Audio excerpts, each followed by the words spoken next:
Tell us what PI was all about, the Paedophile Information Exchange. PI was an organisation for people who had a sexual attraction to children, and we thought our illegal interest in children ought to be made legal if it concerned relations with young people who were consenting to a relationship, if they were willingly involved. Tommo Carroll is a self-confessed, unrepentant paedophile and one of the founding members of the Paedophile Information Exchange. He now shies away from advocating the age of 4. Too easily misunderstood, he says. The age of 4 came into it insofar as children by that age are normally verbal and can normally say whether they are liking a particular kind of activity or not. You believe and advocate that it should be okay for an adult to have consenting sexual relations with a child aged 10, so long as it doesn't involve penetrative sex. Well, the emphasis here is on consenting, the willing, free, uncoerced involvement of the child, yes. Can I ask you this though, do you believe still that the majority of children at the age of 10 can communicate their consent to a sexual act? Yes, I do, yes. I don't see that that is a problem, communicating their consent. What constitutes consent? The willing involvement of a child. It's really quite simple. But how does one judge that? That is a matter, as it is with adult consent, for the people involved.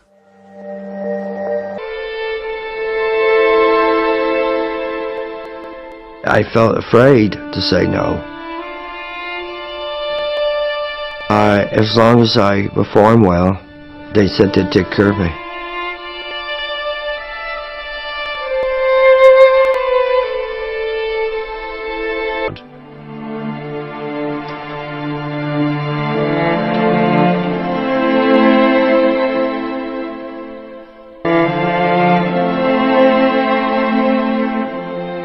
Richard was brought here to have sex with politicians and other high-ranking members of the British establishment, including members of the House of Lords.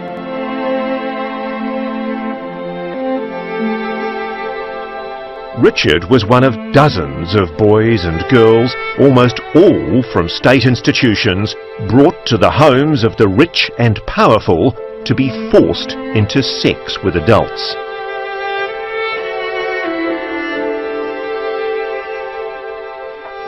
My soul at that time was being destroyed, and they took away everything I had.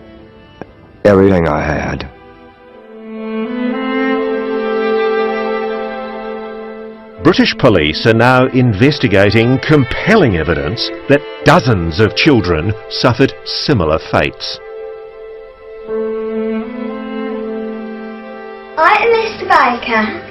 I am age 11. The happy smile hides a terrible secret. When this video was taken of 11-year-old Esther Baker, she had already been sexually abused for years.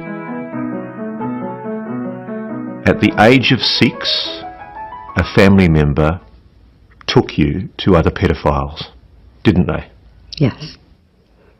There would be a group of girls and a group of men, and the men would basically single out the girls, pick who they wanted, and then we'd be abused. Raped? Yeah. They did anything from molestation, which is touching, and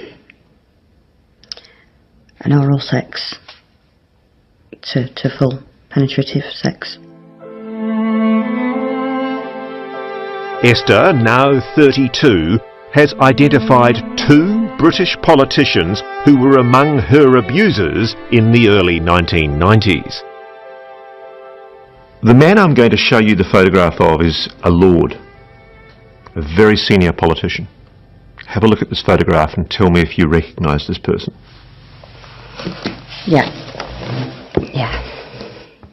So You're absolutely clear that this is the man that sexually abused you? Yeah. Over how many years? Over about 5-6 years. And him? Yeah. So the photograph I'm showing you now is a person who until very recently, in fact the last election, was a fairly senior member of a political party in the House of Commons. Yeah. You're saying that that man abused you? Yeah. How can you be so sure? A lot of people might be watching this and thinking, well, she was a little girl. Maybe she's confused. Maybe she genuinely believes what she's saying, but she's confused. What do you say to that? I'd say you don't forget those faces. No way.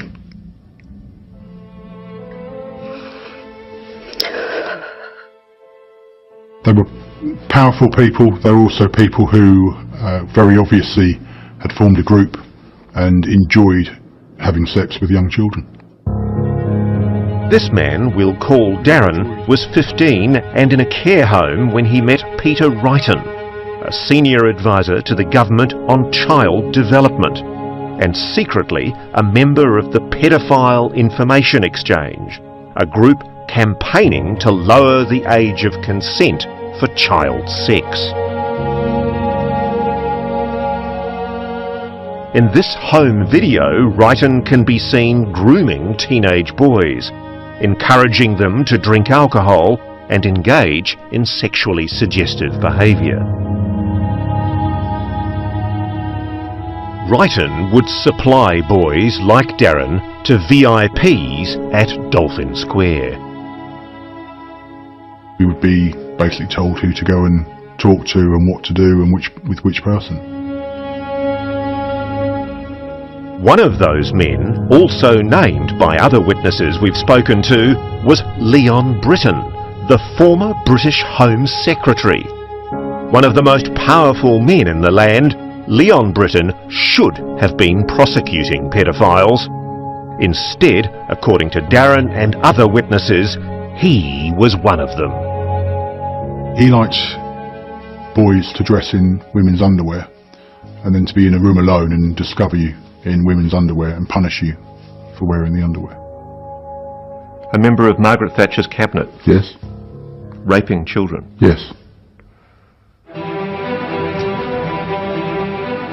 Their stories may sound unbelievable, but their accounts of the abuse they suffered are being taken very seriously by British police and by a new generation of political leaders.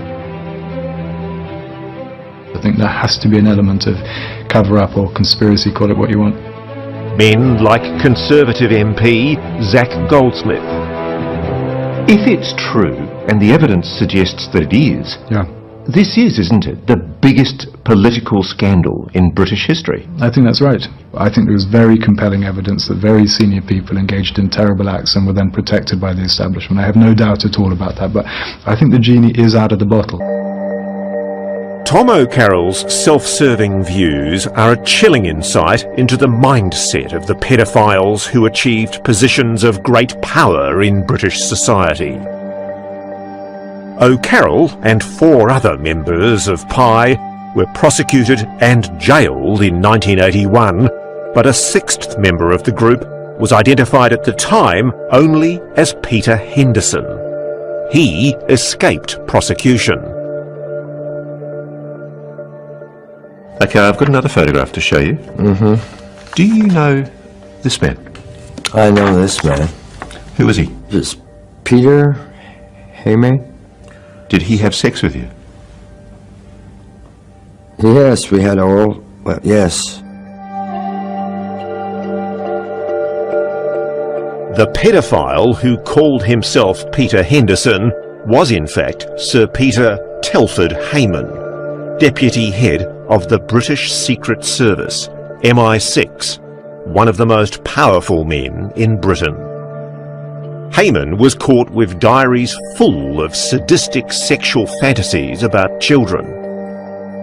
but the spy chief was allowed to walk free. He's the one who carried the brown book, What was the brown book? like a brown diary. He put notes in it. What, so he kept notes about what he'd done to you? Maybe what I say. He had a brown, dark book. He carried it in his pocket. For decades, powerful men like Haman were allowed to get away with their crimes. But even today, Tommo Carroll argues he and other pedophiles should be allowed to have sex with children. You keep saying, by the way, sex with children. It's not sex with children. It's sex, most people think, is sexual intercourse, penis in vagina, and a guy banging away until he gets orgasm. That's not what I mean by sex with children. What are you talking about? And I don't think we should talk in this sort of emotive fashion about sex with children. What is a less emotive term? Erotic contact with children. And what would that involve? Well, it might involve touching or masturbation. In the warped view of the pedophile information exchange, the only harm caused by an adult having sex with a child occurs later, when the child is supposedly made to feel guilty about it. If they were traumatised, they wouldn't have gone along. You see, that's another lie that pedophiles spin. They say that the kids aren't traumatised. Wait a moment. Believe me, they are traumatised, Tom. Yes, but many years later, as a result of being told... Well, it matters because they would not have been traumatised but for being told that they had been abused. So this is the point. You'd say that it's not the pedophile that's caused the abuse, it's the responsible authorities like the police and their parents. Yes, absolutely, absolutely. So you don't accept that having sex with a child can cause any kind of... Let me tell you, we're getting peculiarly hysterical. Many years later, when people are told that they have been abused, and it keeps being rammed into them from the media all the time, then that is the feeling they come to get. They come to think, I must be traumatised because people keep telling me so. Okay, That's how it happened. Can I put to you, there's something in your book. There's a section in your book where you describe the scenario of a little girl sitting on a man's knee. Yes. And you describe approvingly how sexual relations with that little girl can be, quote, negotiated by hints and signals, such as complimenting her on her knickers and testing her response. Yeah. And what would be the adequate response from that little girl, Tom? Enthusiasm. What would that constitute? How would the little girl show you enthusiasm for you wanting to have sex with her? Let's move away from... No. Let's stick to this issue. Well, all right. Let's stick with the issue, but let me address it in my own way. The little girl sitting on your knee, and you've just told her, I like your knickers. Let me address it in my own way. What does that little girl do to indicate that she's willing to consent to have sex with you, Tom? How does somebody indicate willingness to have consent to anything? A little girl cannot possibly be a consenting partner in that kind of power relationship. She's sitting on your knee, for God's sake. Yes, she can. You're an adult. Yes, she can. You use the term enthusiasm. What does that little girl do to indicate that she's enthusiastic? I think that we're going round and round in circles. No, what is the answer? We're going round and round in circles. I've given you my answer multiple times, so I'll finish there. Which is a non-answer. You just can't answer. Well, you think it's a non-answer. I think it's an answer. All right.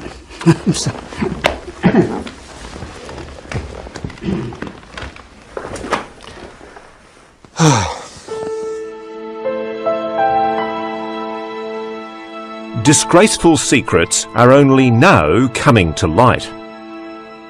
Men occupying some of the highest positions in the land, whose depraved crimes have scarred a generation of children.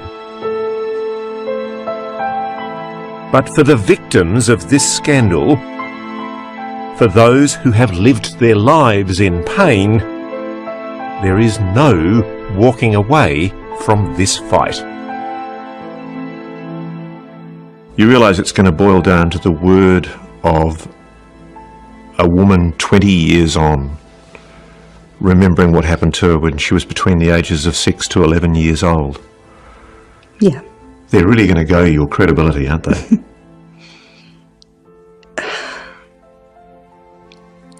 Yeah, I'm ready for that, because I've been very open about my life and everything that's gone on in my life. There's nothing that...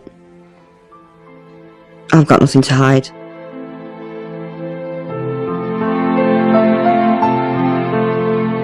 I'm lucky to survive, but I survived. Some of the others didn't. I'm the door that opens up everything. And to those men who abused you, you are their worst nightmare. Yeah. They're going to be lying in bed at night worried that Richard Kerr's evidence is going to catch up with them. They're going to get a knock on the door. Sadly, we'll probably never know just how many innocent children became victims of the paedophile gang operating at the highest reaches of the British establishment. Certainly, we know of dozens, if not hundreds, of state wards who were trafficked from institutions to be used as playthings of the rich and powerful.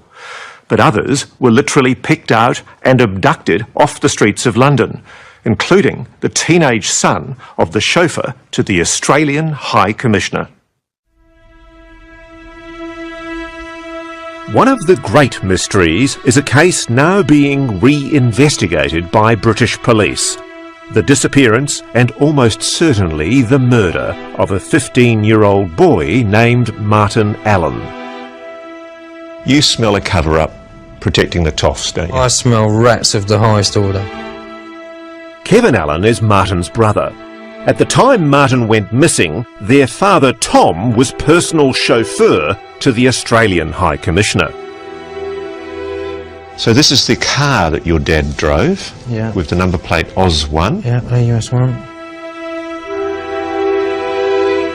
One of the perks of their dad's job was a big house here in posh Kensington, right next to the High Commissioner's own residence.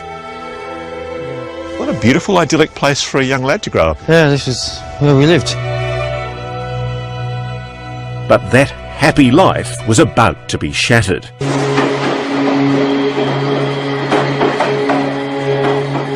It's the 5th of November 1979. 15-year-old Martin is heading home from school.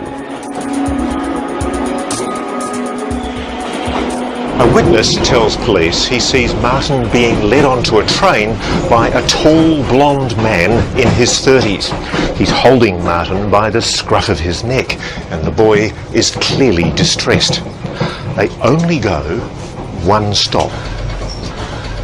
They get off here at Earl's Court, and as they're heading out through the station, the man is overheard to say to Martin, "Don't try to run." The only problem is that witness only comes forward weeks later when he sees the boy's face on the TV news. And of course, by that time, it's too late. The trail's cold, and young Martin is never seen again.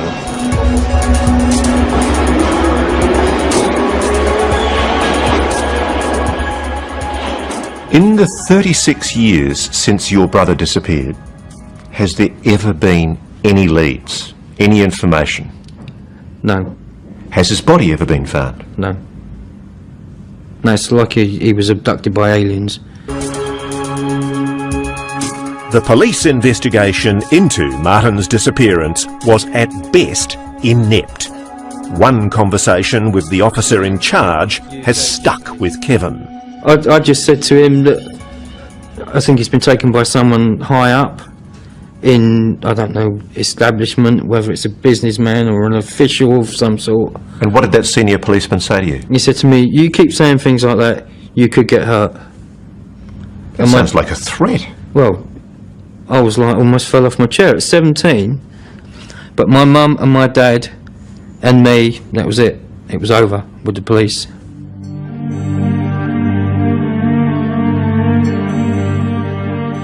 Now, police have reopened the case, also acknowledging they have credible evidence of murders committed by the Westminster paedophile ring.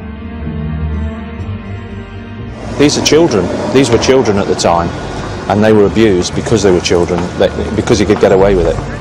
Former policemen too, like Kelvin Ashby, are now revealing the extent of the cover-up, how their own investigations of politicians and government officials were stopped in their tracks on orders from above. My immediate boss told me that the decision had been made higher up the chain. Ashby was a detective inspector when he began investigating allegations that a prominent Labour MP, Greville Jenner, now a Lord, was sexually abusing a 12-year-old boy taken from a local children's home. Did you want to arrest Jenner? Yes, definitely. Were you stopped from arresting Jenner? Yes. What was it about the boy's story that made you think it was credible? Well, basically he said that he'd been collected from the children's home many times by Jenner in his car, and that was we backed that up. Lord Jenner, who has denied all the allegations, has not yet been charged, but the Crown Prosecution Service has admitted it had enough evidence to prosecute Jenner all along for the sexual abuse of at least 9 children. But it may be too late. The very busy Baron Jenner of Braunstone now claims to be suffering from dementia. And yet he's voted in the House of Lords on 203 occasions since he was diagnosed. Yeah, and again, it's dual standards, isn't it? So if he's good enough to vote, he's good enough to stand trial? Yeah, it still sticks in the craw. I was about to say, it still matters to you. Oh, absolutely, yeah. What's been going through your head? What might have been, basically, for these kids' sake. Have you ever met this man? We asked Richard Kerr to identify his abusers from photographs. What about this man? Yes. Okay, he's a former Member of Parliament. Yeah, I know. I mean, everybody, yes. Manchester. Cyril Smith, or Smithy. Cyril Smith was a prominent Member of Parliament whose sexual abuse of children over a period of decades was so rampant that the Crown Prosecution Service has now formally admitted it was negligent in failing to prosecute him. Richard Kerr knew him intimately. He's got a scar down there. Did he rape you? He didn't rape, we just had oral sex. He oral sexed me. He was a notorious pedophile, wasn't he? He was a hateful and snake. This man was a snake in the grass. Coming up, from politicians to spies. Do you know this man? I know this man. Striking at the heart of MI6. He's the one who carried the brown book. Confronting a member of the secret pedophile ring. If they were traumatised, they wouldn't have gone along. You see, that's another lie that pedophiles spin. I don't think we should talk in this emotive fashion. That's next on 60 Minutes.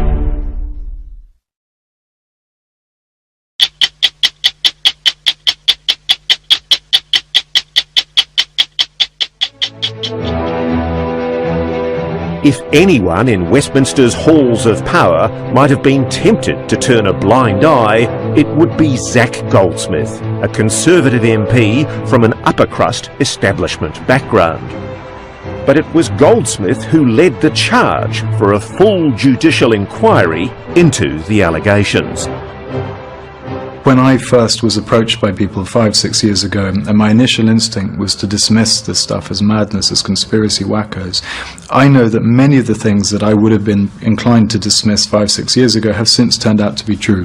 What sort of things were people saying to you when they rang your electorate office and told you that they'd been abused? These were people who themselves had allegedly experienced very serious abuse, including rape.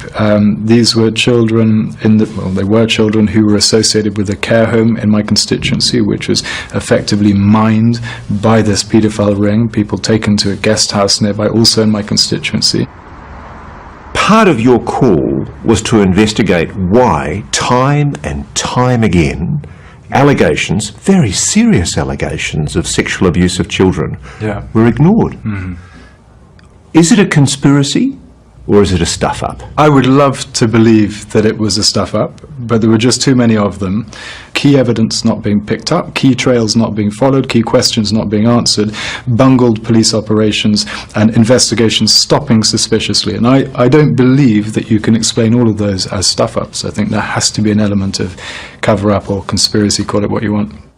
You've got this group of rich, powerful toffs who are basically raping, abusing, and possibly even murdering poor, underprivileged young children. These are people who are at the bottom of society's ladder, and therefore they had nowhere to go. And as a consequence of the abuse, their lives fell apart. So they became people whose evidence would never be credible in a court of law.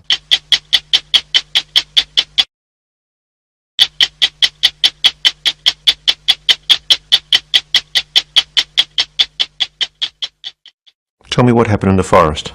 How many people were participating in these abusive ceremonies? Yeah, there would be about 7 or 8 men each time.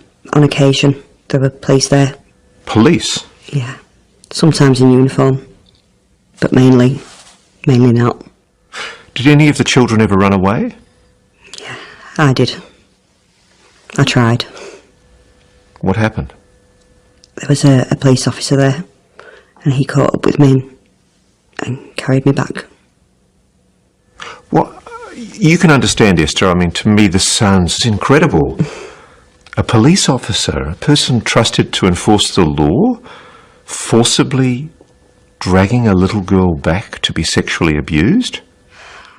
There's a lot I don't understand about why they would do that. I think it's all about power. You know, they got pleasure from proving that they could do what they want when they want, and people couldn't do anything about that. Were there any people that you've now been able to identify? Yeah, I've now named 2. Obviously, at the time I didn't know who they were and what they did. You know, I had my own names. What were your names?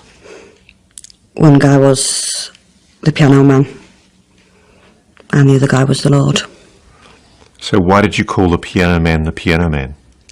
Because it was one of his interests, I suppose. He'd like to watch me play the piano a lot. I am Esther Baker.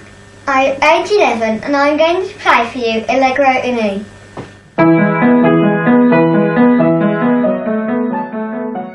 And why did you call the other man the Lord? Because I thought he was God. I'd heard the word Lord when other people sort of referred to him. What did he do to you? With him it was everything. It went to full rapes. I wasn't a person, I was an object. I feel dreadful asking you these questions, but you're talking about penetrative sexual intercourse as a young girl? Yeah. What has this done to you emotionally? I mean, you obviously bottled it up for so long. It's been really hard. For quite a lot of those years I've been really quite ill. I drank a lot. I thought that would dull the memories. Did it? No. I've got memories of the rapes. Seeing those men's faces above me. And I think the worst is with the nightmares. Because in those I'm always trying to get away and I can't. Why do you feel so strongly that you need to tell your story? You know, I was quiet for so long, and that damaged me so much, being quiet. And I think other people need to be aware that by speaking out, you do start to get a sense of freedom.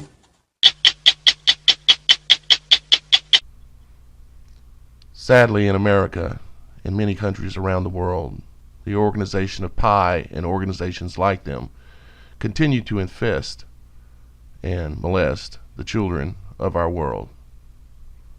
Until recently, little had been known, researched, or found about the depth of the pedophilia and how rampant it was in not only our government, from the White House down, to Hollywood, and then to other corporate and large financial organizations throughout the world.